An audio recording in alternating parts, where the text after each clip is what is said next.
السلام عليكم إن الحمد لله نحمده ونستعينه ونستغفره ونعوذ بالله من شرور أنفسنا ومن سيئات أعمالنا من يهده الله فلا مضل له ومن يضلله فلا هادي له وأشهد أن لا إله إلا الله وحده لا شريك له وأشهد أن محمدا صلى الله عليه وسلم عبده ورسوله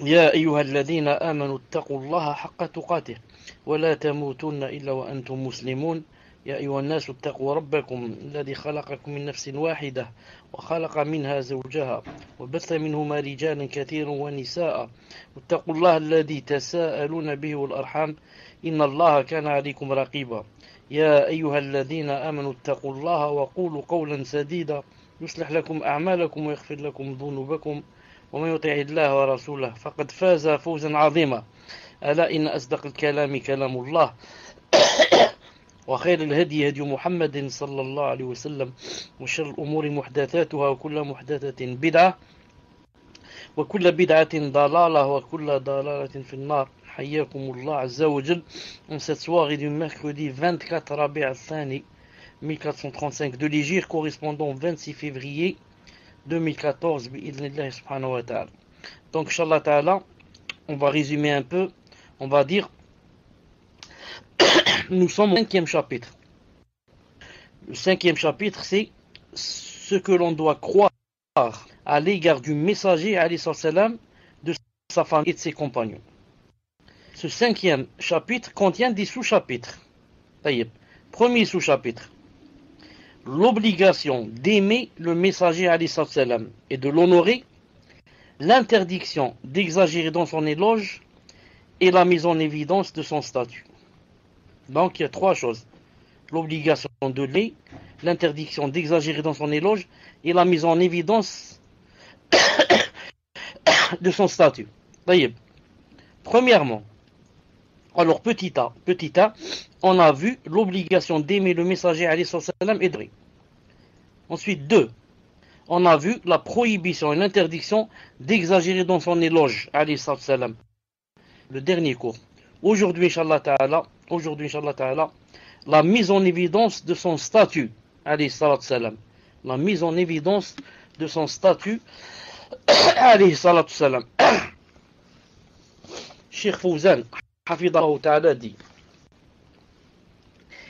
il n'y a pas de mal montrer le rang du prophète, sallallahu alayhi wa sallam, à travers son... Donc je suis à la page 232. Il n'y a pas de mal à montrer le rang du prophète sallallahu alayhi wa sallam à travers son éloge telle qu'elle a été faite par Allah Azza wa Jal, à mentionner le statut par lequel Allah Azza wa Jal l'a distingué et à y croire. Car le prophète sallallahu alayhi wa sallam a une place sublime qu'Allah Ta'ala lui a désignée. Il est le serviteur d'Allah Azza wa Jal et son messager, le meilleur et le plus distingué parmi ses créatures de manière absolue. Il est l'envoyé d'Allah Azza wa Jal à toute l'humanité, aussi aux djinns qu'aux hommes. Il est le meilleur messager, alayhi salam, et le sceau des prophètes, alayhi salam. Nul prophète après lui. Lui a ouvert la poitrine, a exalté sa renommée et a infligé l'humiliation et le mépris à celui qui lui désobéit.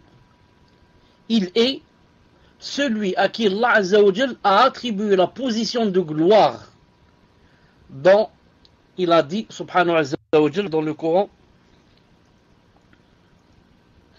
وَمِنَ اللَّيْلِ فَتَهَجَّدْ بِهِ نَافِلَةً لَكَ عَسَى أَنْ يَبْعَثَكَ رَبُّكَ مَقَامًا مَحْمُودًا.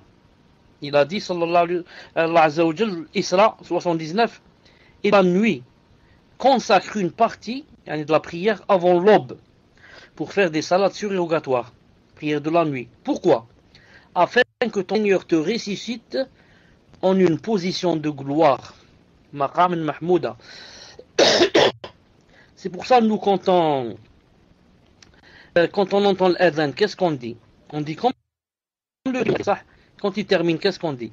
On dit Allahumma salli wa sallam ala rasulillah sallallahu alayhi wa sallam. Ensuite, qu'est-ce qu'on dit?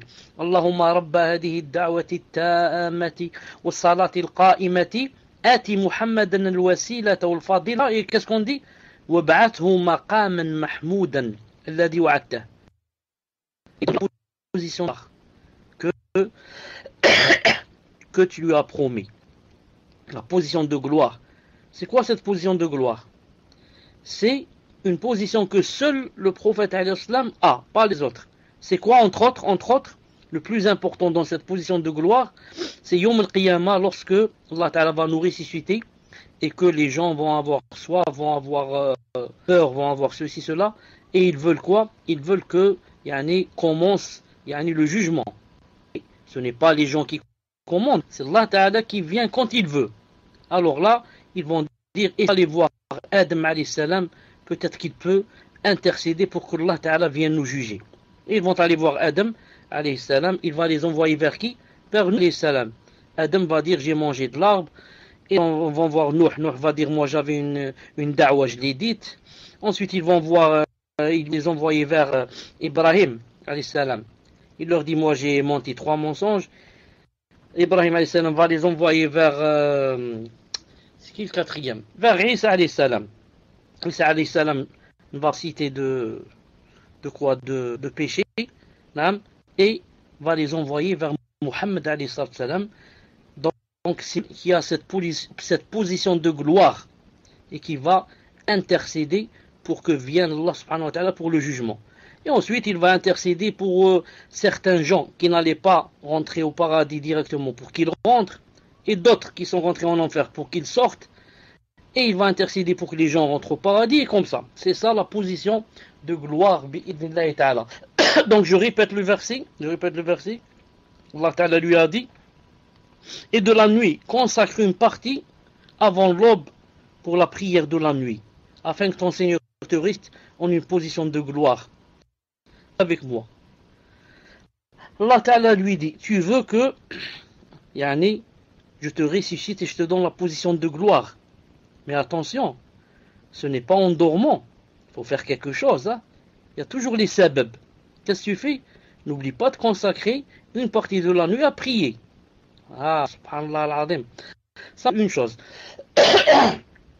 Lorsque le prophète sallallahu alayhi wa sallam a dit dans un hadith authentique, a dit que vous verrez Allah subhanahu wa ta'ala yawm al-qiyamah.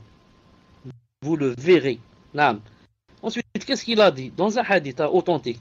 Il a dit, quiconque de vous ne pas louper une prière avant le lever du soleil, c'est-à-dire salat al-subh, et une prière avant le coucher du soleil, c'est-à-dire salat al-asr, alors qu'il le fasse. Regardez, il a dit, vous allez voir votre Seigneur yawm al-qiyamah. Il a parlé de la salat. Il a dit, celui qui peut ne pas louper ces 2 salats, qu'il insiste pour ne pas les louper. Donc même quand il a dit que Allah Ta'ala, il a dit aussi quoi? Il a annexé le fait de le voir, la vision, il l'a annexé avec quoi? La salat. Il a dit, ne loupez pas sur tous les 2 salats. Ici c'est la même chose. Tu veux que Allah Ta'ala te donne le maqam al-mahmoud, la position de gloire. N'oublie pas la salat de la nuit. Donc c'est toujours comme ça. Si quelqu'un veut, il faut qu'il mette, et qu'il faut qu'il avance quelque chose. Il avance quelque chose entre ses mains. Naam, il avance la salat, le siyam, le zakat, comme ça. Naam. Cheikh Hafidahullah dit, c'est-à-dire la place. Quand il a dit, je répète le verset, quand il a dit ici, quand il a dit, de la nuit, consacre une partie avant l'aube pour des salats surérogatoires, afin que ton Seigneur te ressuscite en une position de gloire. Cheikh Fawzan dit, en commentant ce verset, il a dit, c'est-à-dire la place à laquelle Allah Azza wa Jal le mettra pour intercéder pour les gens le jour de la résurrection, afin qu'Allah leur allège la dureté de cette situation. C'est une place propre à lui, en dehors des autres prophètes. Naam, personne ne peut avoir cette place. Il est celui qui craint Allah Azza wa Jal le plus et le plus pieux parmi toutes ses créatures. Sallallahu alayhi wa sallam. Allah a dit de lever la voix en sa présence et a fait l'éloge l'éloge de ceux qui baissent leur voix chez lui. Sallallahu alayhi wa sallam. Lorsqu'il a dit, lorsque Allah Ta'ala a dit, Ya ayyuhalladhina amanu la tarfa'u aswatakum fawqa sawti an-nabi wa tajharu lahu bil qawl kajahri ba'dikum li ba'd an tahbata a'malukum wa antum la tash'urun. Ô vous qui avez cru, n'élevez pas vous au-dessus de la voix du prophète sallallahu alayhi wa sallam et ne haussez pas le ton en lui parlant comme vous le haussez les uns avec les autres, sinon vos œuvres deviendraient vaines sans que vous vous montrez. S'il est interdit de juste lever la voix du prophète sallallahu alayhi wa sallam, qu'en est-il quand quelqu'un contraint le contredit, lui il dit une chose qu'elle est blanche, toi tu dis elle est noire, lui il dit c'est haram, c'est halal. Ça c'est aussi dans le fait d'avoir élevé ta voix au-dessus de sa voix. C'est grave encore, c'est plus, tu as élevé vraiment dans une chose grave. Lui il a dit une chose elle est ainsi, toi tu as dit non, elle est comme ça. Ça aussi ça rentre et c'est plus grave que le simple d'élever sa voix quand tu parles avec lui. Ensuite Allah subhanahu wa ta'ala a dit Inna alladhina yaghudduna aswatahum 'inda rasulillah ulaika imtahana Allah qulubahum lit-taqwa lahum maghfiratun wa ajrun 'azim. Ceux qui auprès du messager alayhi salatu salam, auprès du messager d'Allah baissent leur voix sont ceux dont Allah azza wa jalla a éprouvé les cœurs pour la piété. Ils auront un pardon et une énorme récompense. Allahu Akbar. Juste pour ne pas lever la voix. Naam. Ensuite, il a dit Azza wa Jal Inna alladhina yunadunaka min al-hujurat aktharuhum la ya'qilun. Ceux qui t'appellent à haute voix de derrière, la plupart d'entre eux ne raisonnent pas. Il a dit ولو أنهم صبروا حتى تخرج إليهم لكان خيرا لهم والله غفور رحيم. Et s'ils patientaient jusqu'à ce que tu sortes à eux, ce serait mieux pour eux, cependant et pardonneur et miséricordieux. Naam. Quand il a dit ce verset, il a dit ceux qui t'appellent à haute voix de derrière les appartements. Naam. Il vient devant la porte et il commence à crier Ya Muhammad, Ya Muhammad, Muhammad. Il a dit ceux-là, la plupart d'entre eux ne raisonnent pas. La plupart d'entre eux ne raisonnent pas. Naam. طيب, qu'a dit ici le cheikh? Le cheikh Hafidahullah a dit l'imam Ibn Kathir, naam, l'imam Ibn Kathir rahimahullah ta'ala a dit à travers ces versets Allah Azza wa Jal a éduqué ses serviteurs croyants quant à la manière de se comporter avec le prophète sallallahu alayhi wa sallam. En lui, il manque quelque chose ici, en lui donnant respect et vénération. Ainsi, ils ne doivent pas lever la voix en présence du prophète sallallahu alayhi wa sallam au-dessus de la sienne. Allah Ta'ala a également interdit d'appeler le messager par son nom, comme on appelle le reste des gens en disant « Oh Muhammad ». Mais on doit lui attribuer le titre de celui qui porte le message de la prophétie. Ainsi, nous devons l'appeler au messager d'Allah, au prophète d'Allah. Allah subhanahu wa ta'ala dit dans le Coran « La alu du'a ar-rasuli baynakum ka du'a'i ba'dikum ba'da » Ne croyez pas l'appel du messager que vous vous adresseriez les uns aux autres. Attention, ne considérez pas son appel, lorsque vous voulez l'appeler, quand vous appelez quelqu'un qui n'est pas prophète. Attention, il a dit Allah subhanahu wa ta'ala. Allah ta'ala lui-même l'appelait au prophète, au message d'Allah subhanahu wa ta'ala, qu'il a créé. L'appelé au prophète, au messager. lui et ses anges ont prié sur lui. Et il a ordonné à ses serviteurs de prier sur lui et de lui adresser leurs salutations. Allah Azza wa Jalla a dit Inna Allah wa malaikatahu yusalluna 'ala an-nabi ya ayyuhal amanu sallu alayhi wa sallimu 30-56 Azab 56. Certes, Allah et ses anges prient au prophète sallallahu alayhi wa sallam. Ô vous qui croyez sur lui et adressez-lui vos salutations. Le cheikh, il ne faut pas consacrer un temps particulier ni une façon déterminée pour le louer. Selon une preuve authentique émanant du Coran et de la Sunna. Ça veut dire que quand Allah Ta'ala t'a demandé, t'as d'abord informé que lui-même Azza wa Jal et ses anges et le prophète sallallahu alayhi wa sallam. Et toi aussi donc prie sur lui sallallahu alayhi wa sallam. Ensuite le cheikh ici. Mais ne veut pas dire que tu vas bid'a. C'est-à-dire pas tu vas, qu'est-ce qu'il a dit ici? Tu vas consacrer un temps particulier. Tu vas dire aujourd'hui chaque mercredi après l'Asr, je prie sur lui. Notre personne va dire, donc, moi, maintenant, après Salat Allah, je vais prier sur lui 50 fois. Et comme ça. Taïb, vous m'entendez pas, je viens, Inch'Allah. On va voir. Salam alaikum. Vous me dites maintenant s'il y a aussi des coupures ou pas.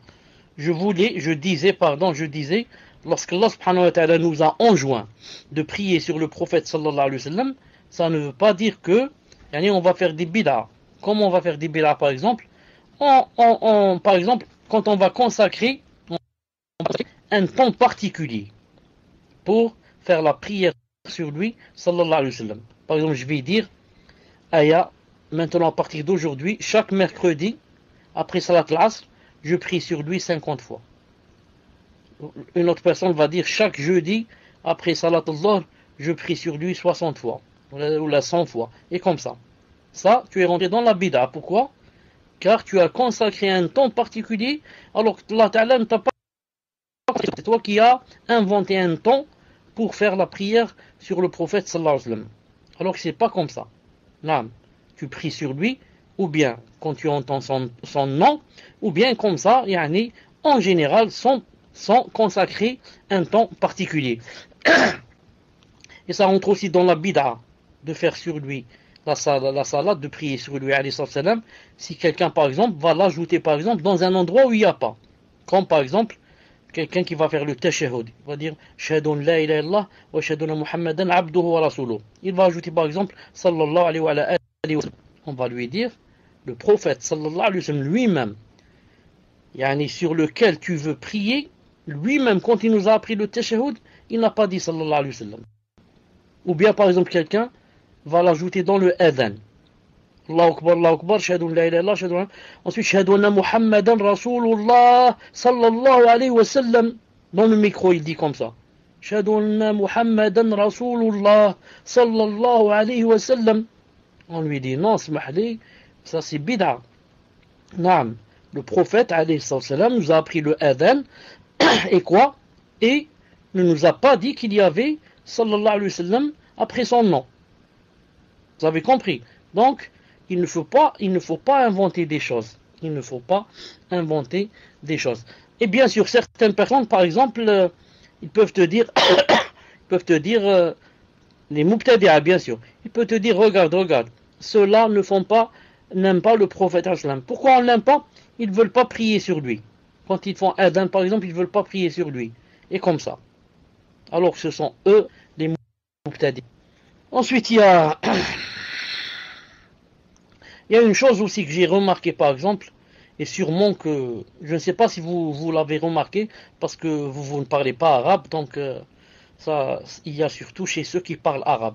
J'ai remarqué que, par exemple, même ailleurs, quand par exemple deux personnes se disputent, ou là ils sont juste en train de parler. Maintenant, une personne qui veut faire taire l'autre personne, Elle lui dit Salli ala nabi. Naam, salli ala nabi, salli ala nabi. Naam. Et pour qu'elle parle. Ou bien, ils sont en train de disputer, et pour les calmer, ils disent Sallu ala nabi, allez, sallu ala nabi. Et ce sont beaucoup les Égyptiens qui disent ça. Allez, salli ala nabi, salli ala nabi. Al-Muhim. La prière du prophète, c'est une adoration. Je la fais pour adorer Allah subhanahu wa ta'ala. Il m'a dit de prier sur lui, et non pas pour faire taire quelqu'un, ni pour séparer deux personnes qui sont en train de se disputer, ni pour autre chose. Vous avez compris? Al-Muhim. Il a dit, cependant, donc écoutez bien, cependant, il ne faut consacrer, c'est-à-dire il ne faut pas un temps particulier, ni une façon déterminée pour le louer, sauf si on a une preuve authentique émanant du Coran et de la Sunna, qui dit par exemple, comme le hadith authentique, qui dit, si vous entendez le mot adhin, si vous entendez celui qui appelle à la prière, dites comme ce qu'il dit. Et quand il termine, priez sur moi. Là, le prophète, alayhi salam, si je prie sur lui après l'adhan, je prie avec un texte. J'ai un hadith authentique qui m'a dit de prier ici, après l'adhan. Par contre, si je prie à l'intérieur du adhan, ou bien dans le tashahhud, ou bien à la fin de la salat, ou bien, non. Ça veut dire que j'ai inventé des choses à la fin de la salat, c'est-à-dire, par exemple, quand je dis, et à la fin, je dis, par exemple, inni a'udhuka min adab jahannam, wa min fitnat mahul mamat, wa min sharri fitnat masih ad-dajjal. Ensuite, je dis, par exemple, Allahumma salli ala Muhammad. Là, ça devient bid'a. Là, ça devient. J'ai consacré un endroit particulier pour le louer sans avoir une preuve, ni du Coran, ni de la Sunna. Est-ce qu'il y a toujours des coupures? Est-ce qu'il y a toujours des coupures? Ensuite, Cheikh Hafidahullah dit, la vénération de la Sunna du prophète, sallallahu alayhi wa sallam, croire à l'obligation de sa mise en pratique, et au fait qu'elle vient en seconde place le Coran dans la vénération et l'application, font partie du respect du prophète sallallahu alayhi wa sallam. Ceci parce que la révélation, parce que la sunna est une révélation de la part d'Allah Azza wa Jal. Allah Ta'ala dit dans le Coran, وَمَا يَنْتِقُ عَنِ الْهَوَى وَمَا يَنْتِقُ عَنِ الْهَوَى. Il ne prononce rien sous l'effet de la passion. Le prophète alayhi salam ne prononce rien sous l'effet de la passion. In huwa illa wahyun yuha. Ce n'est quoi? Ce n'est rien d'autre qu'une révélation inspirée. Donc, il n'est guère permis de la mettre en cause, la sunna, ni de diminuer de son importance, ni d'aborder l'authenticité ou la non-fiabilité de ces chaînes de transmission et l'explication de ces termes, si ce n'est avec science et prudence. Science et prudence. Ce n'est pas comme ça facilement, quelqu'un va dire, voilà, ce hadith est daïf. Ce hadith est comme ça, sans science ni rien.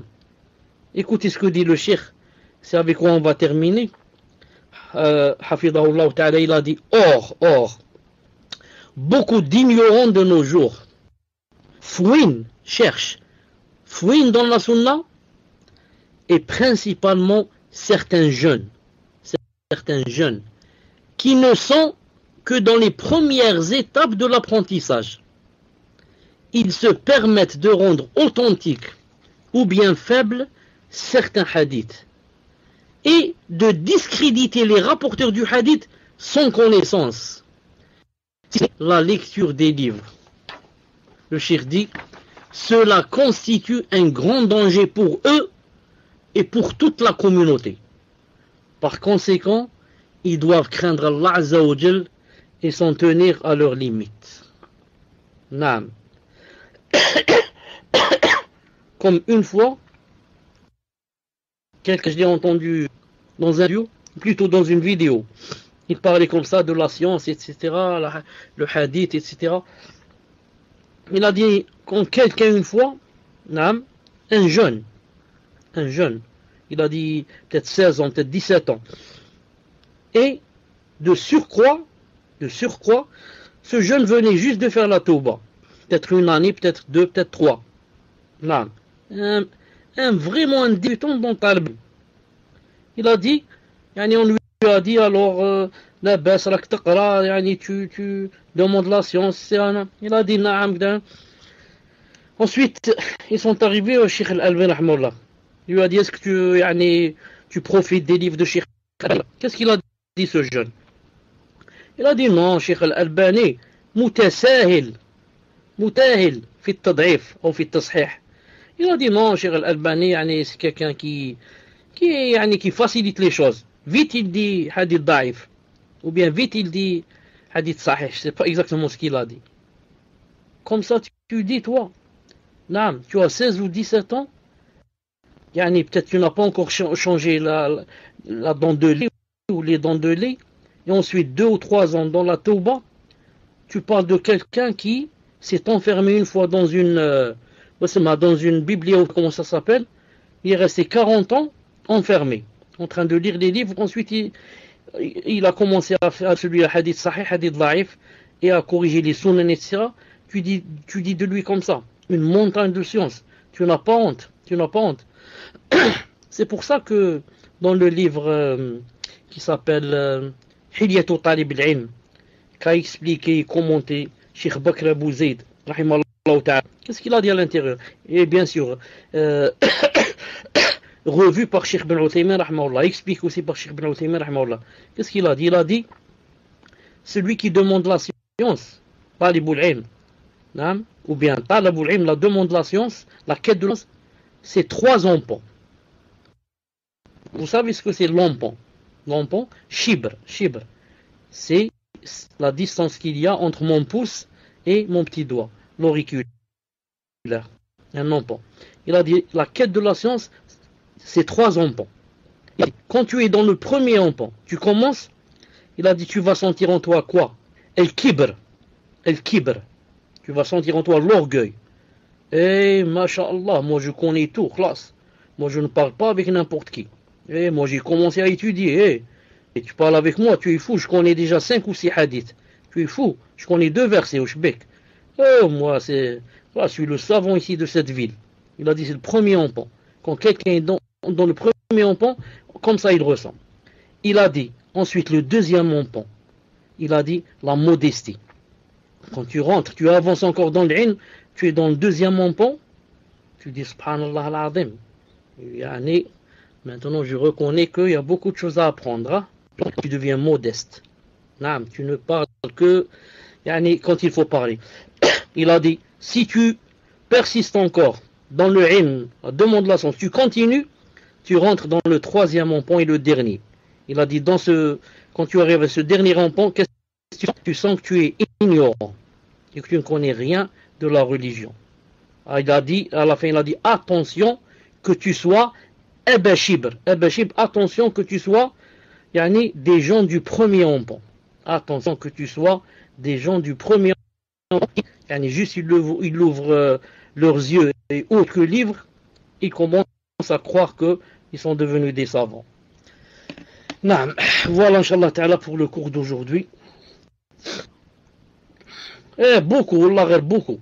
C'est dommage. Beaucoup de frères. Aujourd'hui, je parlais avec quelqu'un. J'étais en voiture et je voyais quelqu'un marcher avec moi. Je connais pas Alger. Je l'ai vu avec le qamis, masha'Allah, la barbe. Il était pas loin de moi sur le trottoir et moi, l'encombrement, donc je marchais mètre par mètre. De la vitre, je lui ai dit salam alaikum, il m'a dit salam. Je lui ai dit monte, je t'emmène au moins quelque part. Il est monté, on a commencé à parler. Et on a parlé de ça. Je lui ai dit, maintenant la plupart des shabab, la plupart des frères, j'ai pas parlé de sœurs, j'ai dit, ils ne demandent pas la science. Je leur dis, ils sont tous, la plupart dans le commerce. Il m'a dit, Allah al-Musta'an, moi je suis commerçant. Allahu Akbar. Il m'a dit, moi je suis commerçant. Il m'a dit, mais alhamdoulilah, j'assiste à 2 cours chez Cheikh Azdin et Cheikh X. Je lui ai dit, ça c'est bien, mais wallah que ça suffit pas. Si tu crois 2 cours comme ça te suffit de dire, alhamdoulilah, je suis talibou ilm, tu te trompes beaucoup. Si tu ne prends pas des livres et que tu ne peux pas lire un livre qui a par exemple 10 ou 15 tomes. C'est ça, comme Fath al-Bari. Combien de tomes? 14 tomes à peu près ou 13. Tu ne peux pas lire un livre comme Fath al-Bari du début jusqu'à la fin. En quoi? En prenant des notes. Avec des cahiers devant toi. Et tu prends des notes. Stylo rouge, stylo bleu, stylo vert. Les titres, telle page. Et tu notes. Tu ne peux pas lire des livres qui contiennent comme ça des tomes. 4 tomes. Du début jusqu'à la fin. Tu n'es pas encore un vrai talib al-ilm. Je te donne une règle. Tu ne peux pas lire un livre qui contient des tomes du début jusqu'à la fin. Tu n'es pas un talib al-ilm. Ou alors tu es vraiment un débutant dans talib al-ilm. Qu'Allah Ta'ala nous aide à la porte de talib al-ilm pour son visage Azza wa Jal. تفضل. سبحانك اللهم وبحمدك أشهد أن لا إله إلا أنت أستغفرك وأتوب إليك. السلام ورحمة الله وبركاته.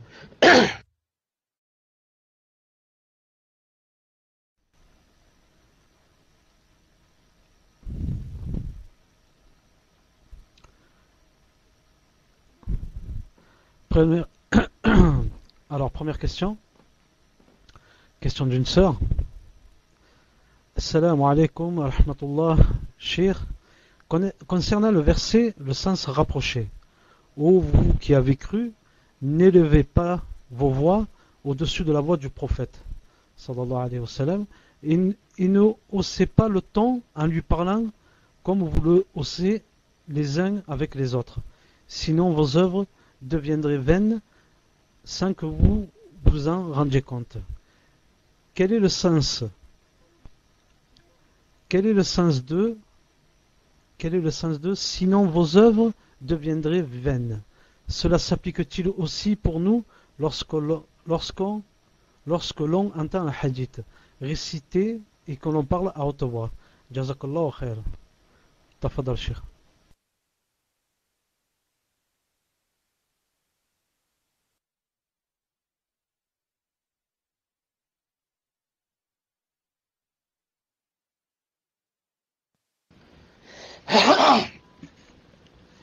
Ça s'applique alaykoum salam wa rahmatullah. Est-ce que vous m'entendez?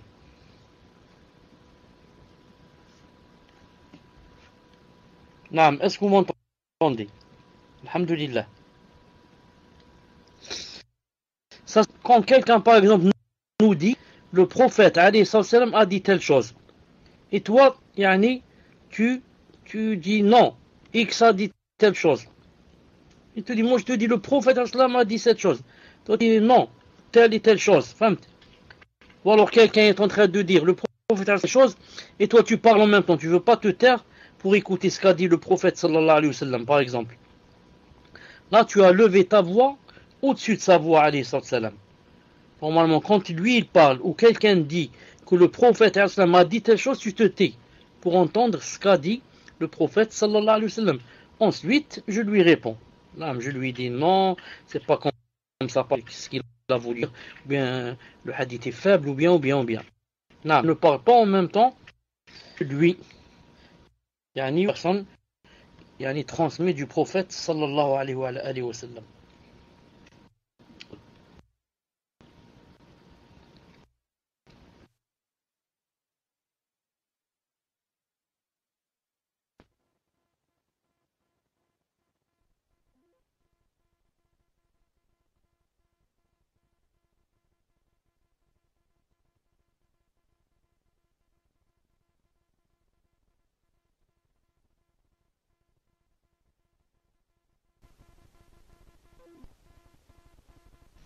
Là, vous m'entendez? Est-ce qu'il y a du son? Alhamdulillah. Question numéro 2. Question d'une sœur. Assalamu alaikum, cher, qu'Allah vous préserve. Dans la citadelle du musulman, dans le chapitre Dua du matin et du soir, il est dit, je vous affiche en arabe la Dua, il est dit, Dua numéro 98, celui qui prie sur le prophète alayhi salatu wassalam à 10 reprises bénéficiera de son intercession au jour de la résurrection. Rapporté par Al-Tabarani, authentique. Est-ce légiféré de prier 10 fois matin et soir sur le prophète alayhi salatu wassalam? Barakallahu fikum, de nous éclairer. Tafadal Cheikh.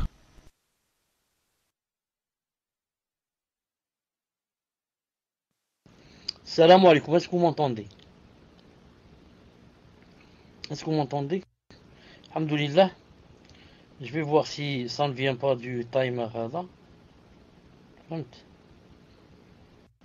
Une seconde.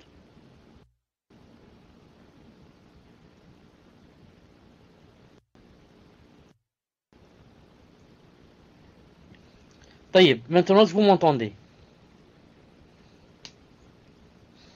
Je demande à la personne, je demande à la personne qui a lu ça dans la citadelle, de m'envoyer le hadith exactement, yani ce qu'il a dit exactement. Le hadith, comment qu'il a dit exactement en arabe. Le temps, Inch'Allah Ta'ala, que la personne nous écrive le hadith, on passe, Inch'Allah Ta'ala, à une autre question.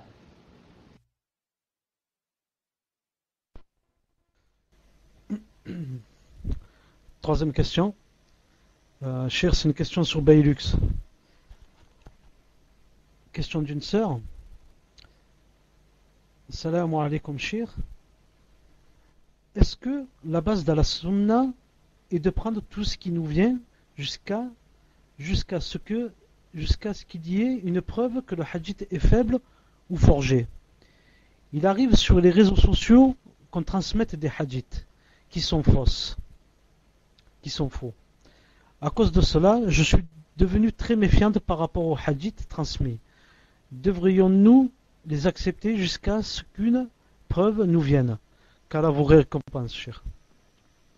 Tafaddal, cher.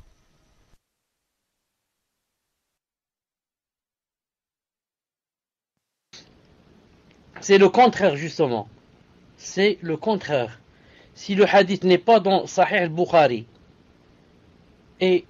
ou alors pas dans Sahih Muslim, et encore Sahih Muslim, il contient 5 ou 6 hadiths daif, mais à la base, alhamdoulilah. Sinon, tout hadith qui vient, on ne doit pas l'accepter jusqu'à s'être renseigné que le hadith est authentique, ou du moins qu'il est bon. Donc je dis, la base, c'est de ne pas accepter un hadith jusqu'à ce que je sois sûr qu'il est rapporté dans le Bukhari ou à la rigueur Muslim. Sinon, je vais me renseigner dans un Mektaba, par exemple, de Cheikh Al-Albani ou bien d'autres, qu'est-ce qu'ils ont dit sur ce hadith, pour voir s'il est authentique, pour que je puisse travailler avec bi'idhnillah ta'ala. Sinon, je ne prends pas le hadith. Tfadlal.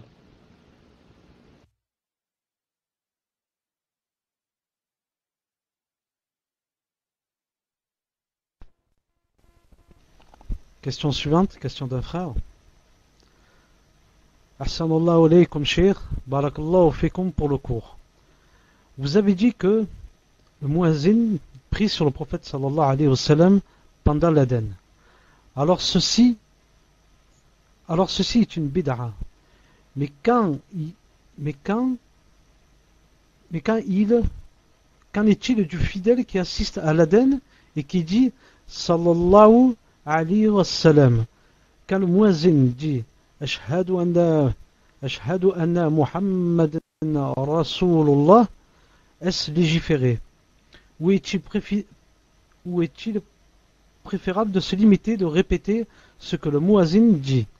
Enfin, il est véridique que parmi les sunnas oubliés, il y a le fait de dire wa anna, car le muezzin dit ashhadu an la ilaha illallah, ashhadu anna Muhammadan Rasulullah. Barakallahu fikum, Cheikh. Hiyakumullah. Tafadal, Cheikh.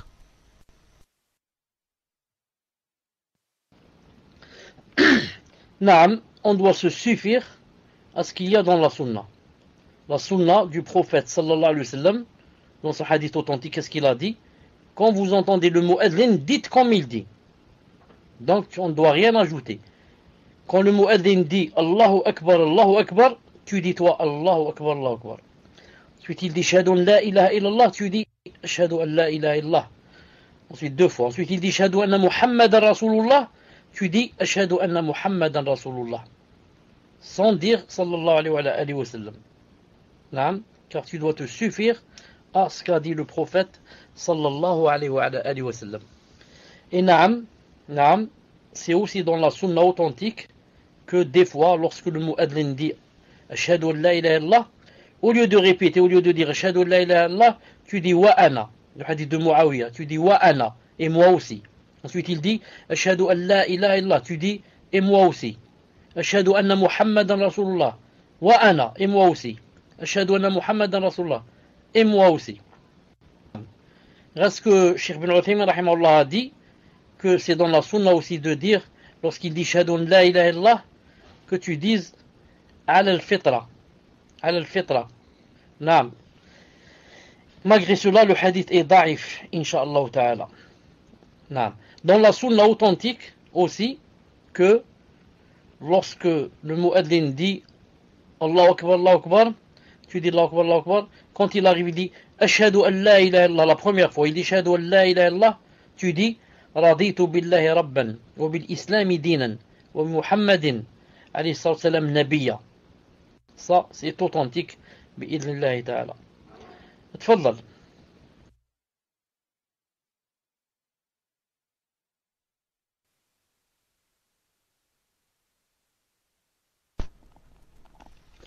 Alors, Cheikh, on a reçu une précision par rapport à la question de la dua. Et la personne dit, je l'ai envoyé tel qu'il est écrit dans mon livre en français. Seule la dua est en arabe. Je vous affiche ce qui était envoyé.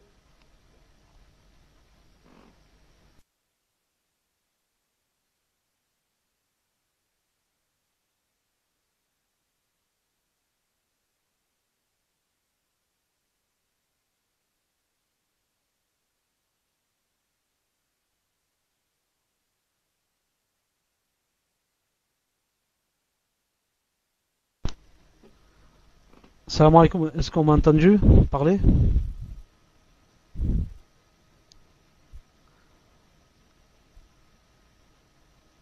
Alors, Chir, je ne sais pas si vous m'avez entendu. Je disais en fait que il y a une précision de la sœur par rapport à la question sur la dua. Et elle disait qu'elle l'a envoyé tel qu'il est écrit dans son livre en français. Seule la dua est en arabe. Tafadal, Chir.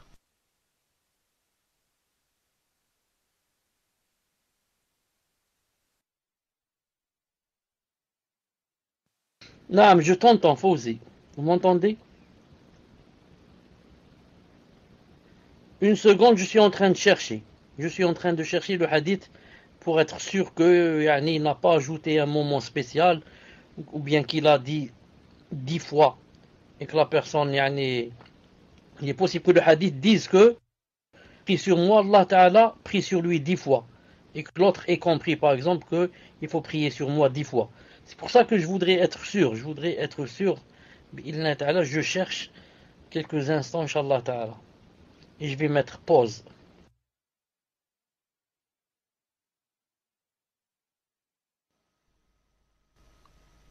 Salam alaikum, le temps que Cheikh fasse ses recherches.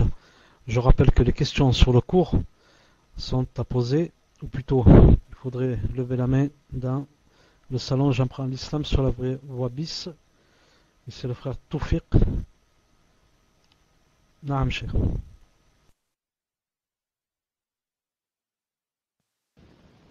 Je viens d'avoir le livre, il est là entre mes mains.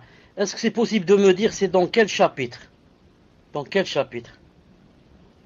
Et entre parenthèses, il est possible qu'il y ait une déconnexion, donc il ne faut pas s'étonner parce que j'entends dehors le tonnerre, etc.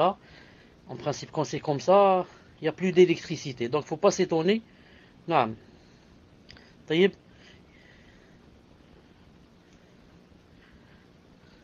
Voilà, donc on va pas aller loin, puisque une sœur dit, il dit que Cheikh Al-Albani a dit que ce hadith est faible. Ilm al-Shara'i, overblog, etc. Invocation du matin et du soir. Naam. Allez, je vérifie une seconde ici. Je vérifie ici une seconde. Chapitre invocation du matin et soir.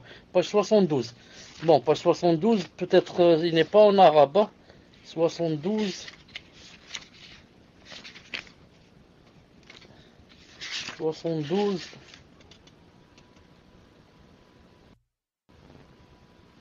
Non, moi je l'ai pas en 72. Non, je l'ai pas en 72.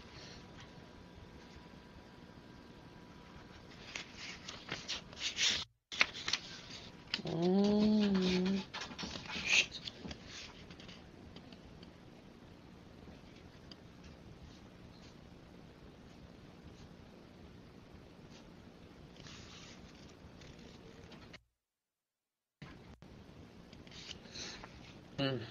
Ce que j'ai ici dans le livre, من صلى عليه 10 حين يصبح 10 وحين يمسي 10 أدركت شفاعتي يوم القيامة طبراني etc. إسناد جيد.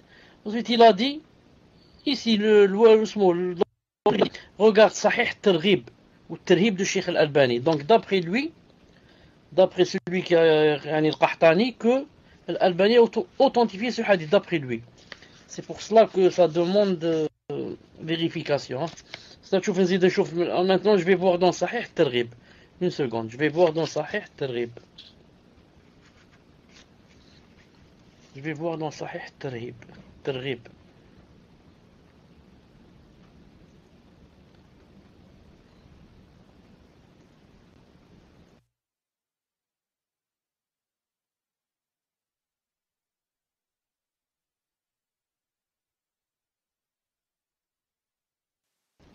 Salam alaikum, est-ce que vous m'entendez?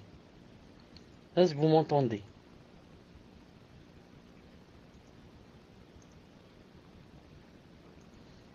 Alhamdulillah. Donc j'ai trouvé que ce hadith, dans certains des livres de Sheikh Al-Albani, il a dit qu'il était Hassan, Hassan bon. Et ensuite, dans d'autres livres où il s'est rétracté, rahimahullah ta'ala, Sheikh, et il a dit que le hadith est faible. Donc le hadith est faible, Inch'Allah ta'ala, donc c'est pas la peine de faire cette chose. On a, alhamdoulilah, moi, je l'ai jamais fait cette chose. C'est-à-dire, 10 fois, je l'ai jamais fait. C'est pour ça que ça a poussé ma curiosité à aller chercher comment se fait-il qu'il y a un hadith sahih qui...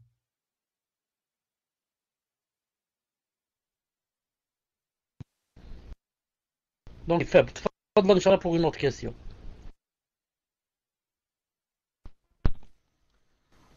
Barakallahu fikum, cher. Question suivante. Question d'un frère. Est-ce que le son est toujours bon? Alhamdulillah. Assalamu alaikum, cher. Qu'Allah vous ennoblisse, cher. Est-ce que le fait de ne pas éternuer est une preuve de baisse de la foi? Ou cela n'a aucun rapport, aucun lien? Barakallahu fikum, cher. Tafadal, cher.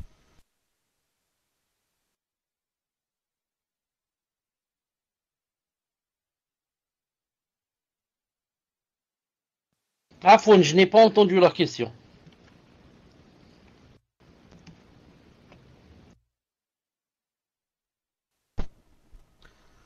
Naam, je répète. Qu'Allah vous ennoblisse, cher. Est-ce que le fait de ne pas éternuer est une preuve de baisse de la foi? Ou cela n'a aucun rapport ou aucun lien? Barakallahu fikum, cher. Tafaddal. Cela n'a aucun rapport et aucun lien. Cela n'a aucun rapport et aucun lien. Le hadith du prophète sallallahu alayhi wa sallam a montré que ce n'était pas bien de bâiller et qu'il fallait au maximum se retenir si on pouvait, sinon mettre sa main pour empêcher le shaitan de rentrer. Et il a dit que Allah Ta'ala aimait l'éternuement. C'est-à-dire que c'est un bon signe comme quoi on n'est pas paresseux. Bâiller, c'est paresseux. Éternuer, c'est nachet. Mais ça ne veut pas dire que celui qui n'éternue pas, que sa fesse, sa foi est basse, ni que celui qui éternue, que sa foi est mieux. Si c'est, ni quand il fait froid, on va enlever nos vêtements, on va rester torse nu, nous les hommes, on va tous avoir attrapé un froid, on va pas s'arrêter d'éternuer, on va dire Masha'Allah. Il n'y a pas comme nous qui a la foi comme nous. cette semaine. Alhamdulillah. Tfaddal.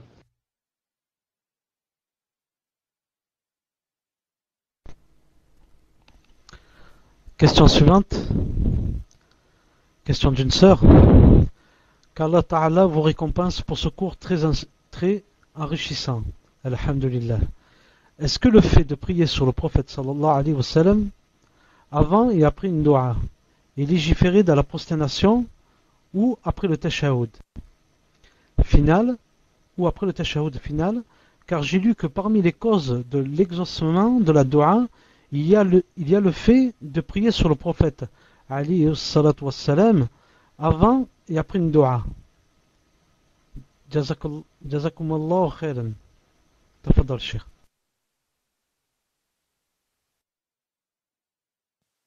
Je ne me rappelle pas qu'il y a un hadith qui dise.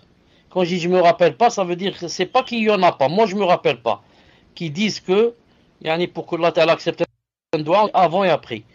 Je sais qu'il y a un hadith qui dit que pour que la doua soit acceptée, et on doit prier sur le prophète sallallahu alayhi wa sallam. Ça je le sais.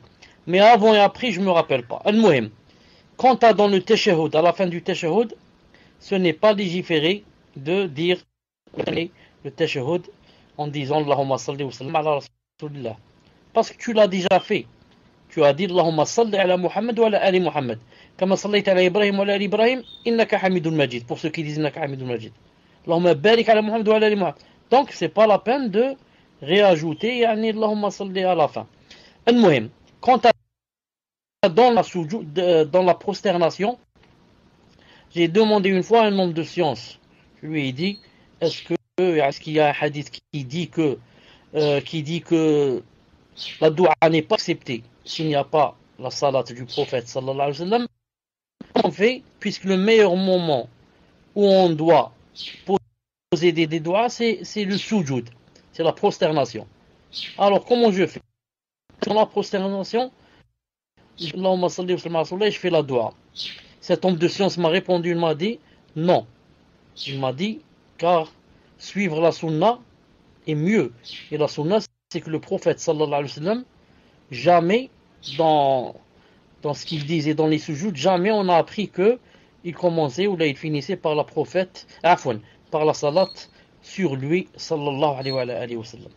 Donc maintenant, si on veut faire une doua et la commencer ou la finir par le prophète sallam, on doit la faire quand ce n'est pas dans le sujoud. Wallahu alam, c'est la réponse d'un homme de science qui m'a répondu cela. Wallahu ta'ala alam. Tfaddal.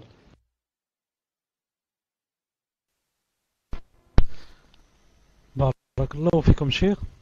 Question suivante, question d'une sœur. Salam alaykum Cheikh.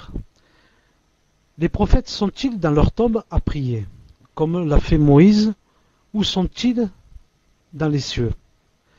Car lors du voyage nocturne, le prophète sallallahu alayhi wa sallam a vu les différents prophètes dans les cieux. Barakallahu fikum pour votre réponse et qu'Allah vous récompense. Tafaddal Cheikh. Amin. À cette réponse, ou à cette question a répondu l'imam Malik rahimahullah. Et ensuite, Cheikh l'Islam Ibn Taymiyyah alayhi rahmatullah. Vous savez qu'il y a un hadith authentique qui dit que le croyant, quand il meurt, Allah Ta'ala prend son âme et la met dans quoi? Dans un volatile. Un volatile, c'est un oiseau qui vole. Un volatile qui est dans le paradis, on peut manger, il a dit, des arbres du paradis. Si c'est un martyr, il a dit qu'Allah Ta'ala va mettre son âme dans un volatile vert, de couleur verte, il a ajouté verte, et il a dit que ces volatiles à la fin allaient sous le trône, où il y a des lampadaires. Al-Muhim. Donc ce hadith a bien montré que le croyant, quand il meurt, son âme sera où? Dans le paradis, son âme, dans un oiseau. En même temps, le prophète sallallahu alayhi wa sallam m'a dit quoi? Dans un hadith authentique, Sahih al-Jami' Cheikh al-Albani rahimahullah, il a dit Al-mu'minuna fi quburihim, les croyants sont dans leur tombe en train de prier.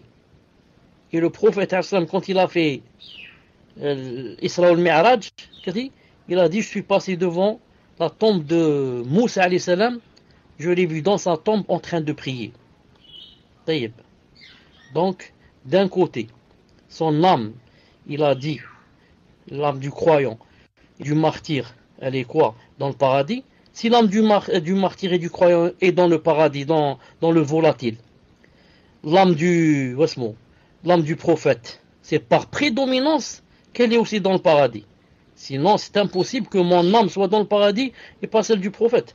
Taïb. Donc, d'un côté, nos âmes, les âmes des croyants, seront dans le paradis, et d'un côté, dans la tombe en train de prier. Ici, l'imam Malik, et j'ai dit, on dit que, naam, ils ont dit, c'est vrai, des fois dans la tombe, et dans le paradis. Il a dit, il y a une relation entre la tombe et le paradis, avant que la personne ne soit ressuscitée. Naam. Elle passe un certain temps dans le paradis, ensuite, elle descend un peu dans la tombe, ensuite elle est dans le paradis, et comme ça. Quant aux prophètes qui ont rencontré le prophète sallallahu alayhi wa sallam dans l'ascension, ça c'est une chose spéciale pour lui, spéciale pour le prophète sallallahu alayhi wa sallam, car Allah Ta'ala lui a présenté tous ces prophètes, il leur a présenté pour qu'il l'accueille. Il l'accueille dans chaque ciel. Dans chaque ciel. Il a dit, j'ai rencontré Adam, ensuite Yahya et Isa, ensuite Youssef, Haroun, Moussa, et comme ça. Dans chaque ciel. Ça, c'était spécialement pour l'accueillir.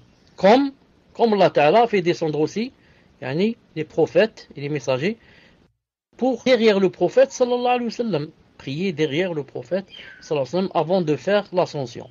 Naam, tfaddal.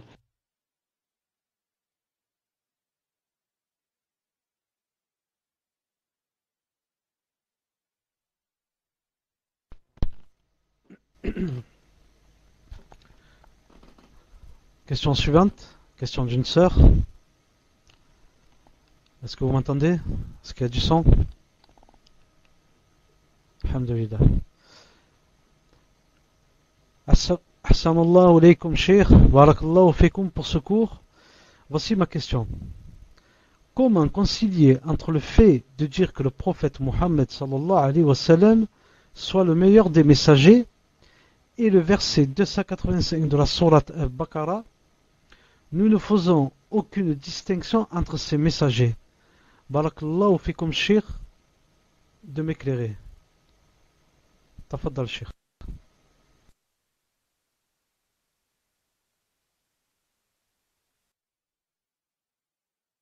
Naam, je vais vous sortir le verset une seconde. Là. Vous sortir le verset. La nufarriqu bayna ahadin min rusulih. Une seconde. La nufarriqu.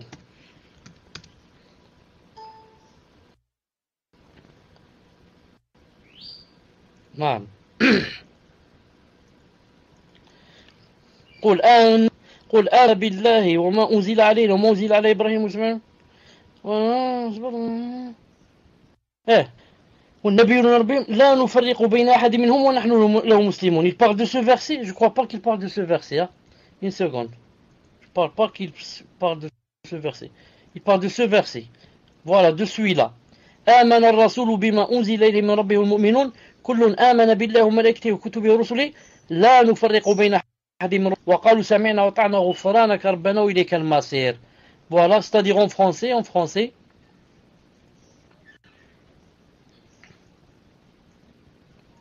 Le messager a cru, on sera fait descendre vers lui, venant son Seigneur, et aussi les croyants. Tous ont cru en Allah, ses anges, ses livres, ses messagers, en disant, nous ne faisons aucune distinction entre ces messagers.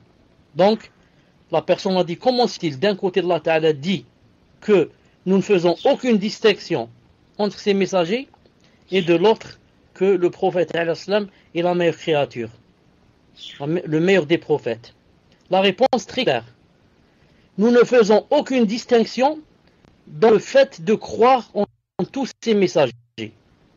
On fait Yahoud et les chrétiens qui disent on croit seulement en Jésus ou bien on croit seulement en Moussa. On ne croit pas en les autres. Nous, on ne fait aucune distinction. On croit en tous les messagers. Mais cela n'empêche pas que Mohammed n'empêche pas qu'il y ait 5 meilleurs. 5, il y ait Mohammed qui soit le meilleur. Voilà, Inch'Allah Ta'ala, la réponse.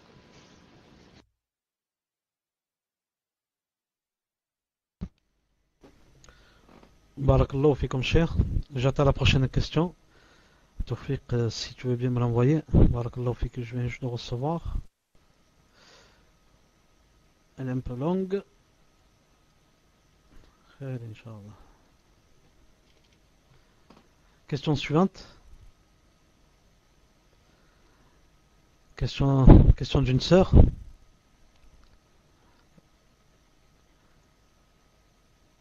Assalamu alaikum, hafidakumullah, ya Sheikh Ana.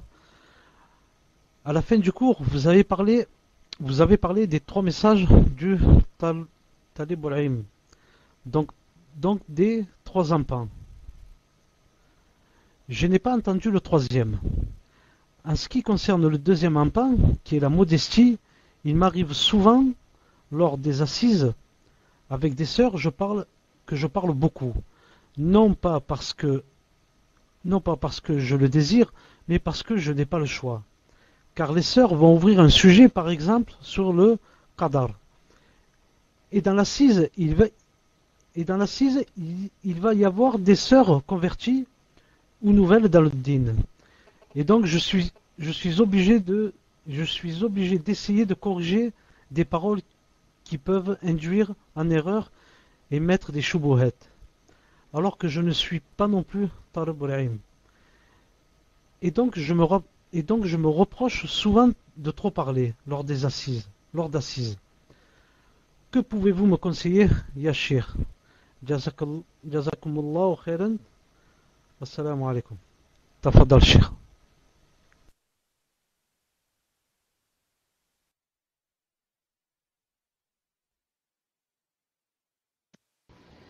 J'avais dit qu'il y avait 3 empans. Dans le premier empan, la personne croit que là c'est tout et elle devient mutakabbir. Mutakabbir, yani orgueilleux, il monte sur ses grands chevaux, il croit qu'il est un savant. Parce qu'il est dans le deuxième, il commence à apprendre et à comprendre que yani, il lui manque beaucoup à apprendre. Donc il devient modeste, la modestie. Dans le troisième empan, il comprend que il ne connaît rien, que vraiment, yani la charia c'est vraiment yani, une mer, plus qu'une mer, 7 mers plus, et que vraiment, lui il n'a pris qu'une goutte, que vraiment il est jahil. Quant à ce qu'elle a dit ici, qu'elle parle beaucoup dans l'assise, ce n'est pas interdit de parler beaucoup si tu parles correctement et qui ne sont pas fausses. Au contraire, si tu sais qu'en te taisant, ils vont parler de choses qui ne sont pas bien, ou bien ils vont parler de choses qui font rentrer des shubuhat, ou bien induire d'autres sœurs dans la faute et de leur donner des ambiguïtés, je ne sais pas quoi, il vaut mieux parler. Parle beaucoup et ne te tais pas et n'arrête pas d'expliquer, etc. Bien sûr, en donnant aussi aux autres la liberté de s'exprimer aussi, de poser des questions, etc. L'interdiction, ce n'est pas de parler beaucoup, mais c'est de parler beaucoup dans le vide et dans des choses qui ne sont pas bien. Mais si on parle beaucoup et on parle dans le din, parle et apprends aux gens des choses qui sont authentiques, bi'idhnillahi ta'ala. Tfaddal.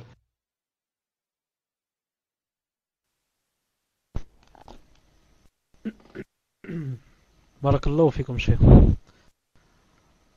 Question suivante. Question d'une sœur. J'espère qu'il y a toujours du son.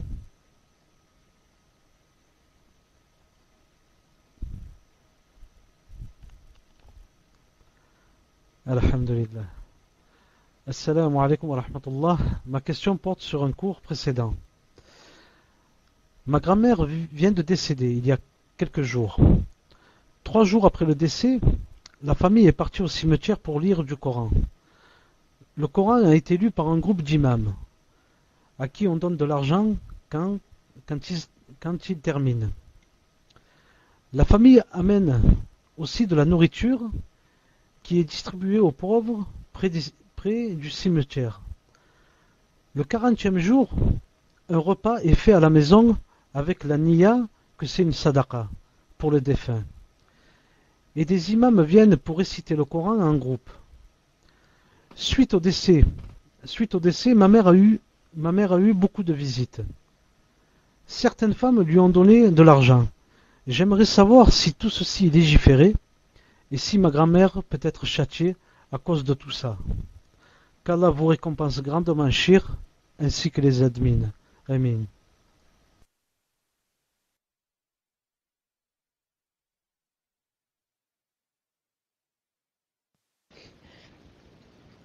Qu'est-ce que tu as dit? Répète la phrase où tu as dit légiférer. Qu'est-ce que tu as dit avant de dire légiférer?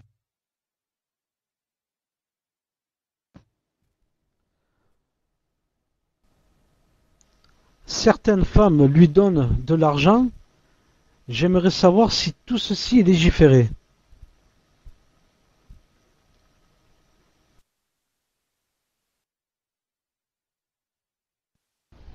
Jazakallah khair, répétez la phrase, attendu.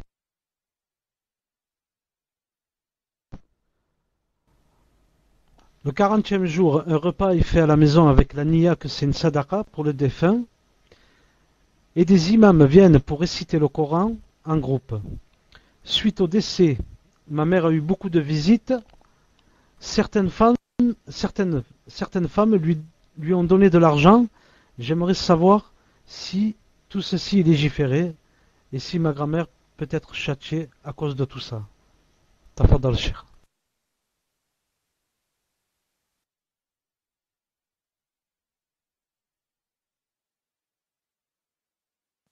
Qu'est-ce que ça veut dire certaines femmes lui ont demandé de l'argent? Je n'ai pas compris. Quel argent elles veulent? Quel argent veulent-elles? Elles veulent faire comme les imams. Les imams viennent réciter avec de l'argent. Et qu'est-ce qu'elles veulent?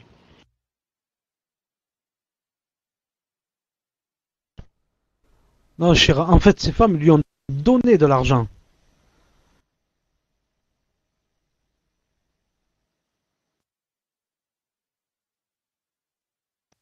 D'accord, maintenant j'ai compris. Donc je dis,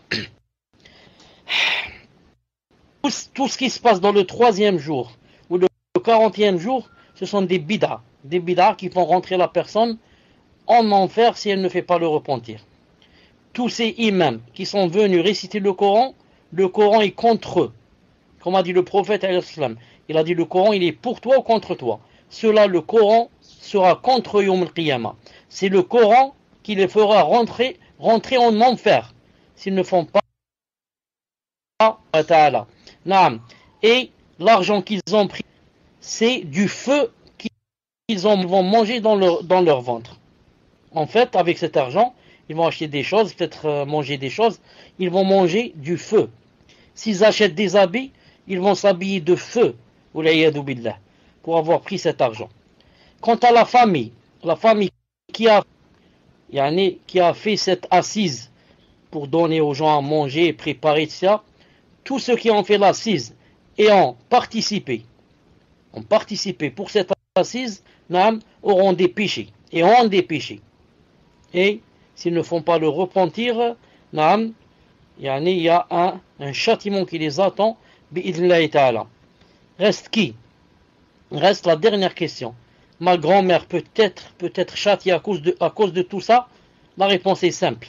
Si ta grand-mère, avant de mourir, savait qu'elle allait faire ces choses-là, ne leur a pas interdit cela. Ou alors, leur a dit, ça ne fait rien, faites. Ou alors les a encouragés, il faut faire. Ça veut dire qu'elle sera châtiée à cause de tout cela. Si par contre, elle leur a dit, attention, ne faites pas, on fait. Ou bien, elle ne savait pas qu'ils allaient faire. Dans ce cas, elle n'a rien, subhanahu wa ta'ala. Donc, pour savoir si elle va être châtiée, on va voir si elle a une relation avec ou pas. C'est tout. Puisse Allah ta'ala nous préserver des bid'ah. Tfadlal.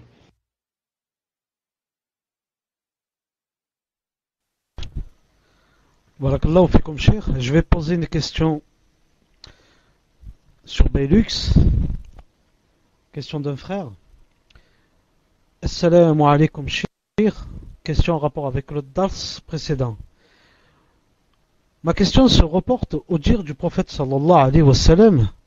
Dites ce que vous disiez auparavant, ou une partie de ce que vous disiez, et que le diable ne vous détourne point. Voulez-vous bien me donner un ou des exemples de ce qu'il disait auparavant? Tafaddal, Cheikh.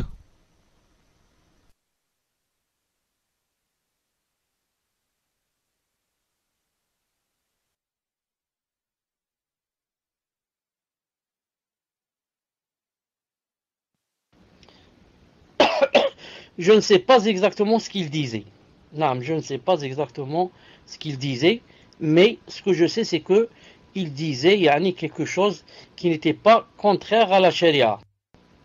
Et maintenant, quand ils ont commencé à le vanter, et vanter ses éloges, et essayer de le mettre au-dessus de ce qu'il est, il les a arrêtés. Il leur a dit non. Dites ce que vous disiez, par exemple, Mohammed Rasulullah, ou bien serviteur d'Allah, ou quelque chose comme ça, ou alors seulement une partie de ce que vous disiez, mais naam, ne dites plus ce que vous êtes en train de dire maintenant. Naam. Et Inch'Allah Ta'ala, dans le prochain cours, parce que maintenant si j'arrête aussi pour aller chercher, ça va prendre aussi du temps et faire rentrer un peu les gens dans l'embarras. Inch'Allah Ta'ala, dans le prochain cours, je te ramènerai Inch'Allah Ta'ala en essayant de voir l'explication de ce hadith. Qu'est-ce qu'il disait bi'idnillahi ta'ala. Tfaddal.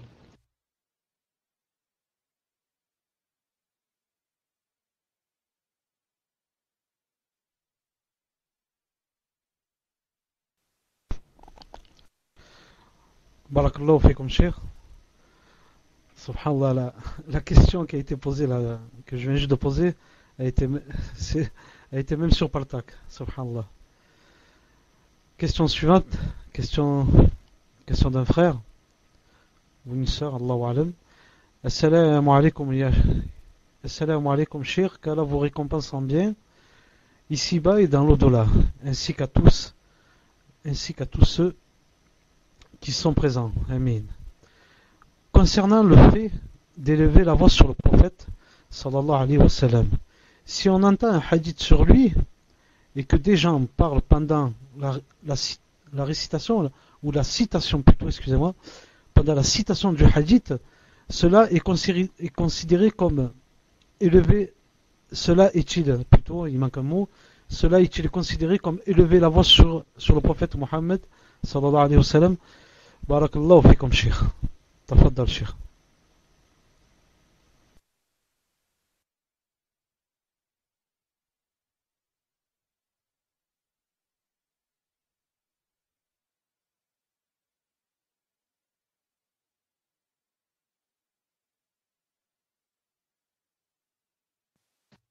Naam, quand on montre un hadith du prophète sallallahu alayhi wa sallam, on doit arrêter de parler pour écouter ce que dit le prophète. Vous avez compris? Si on parle en même temps, ça veut dire que, yani, on veut quoi? On veut l'égaler. On est comme lui, on a le même statut que lui.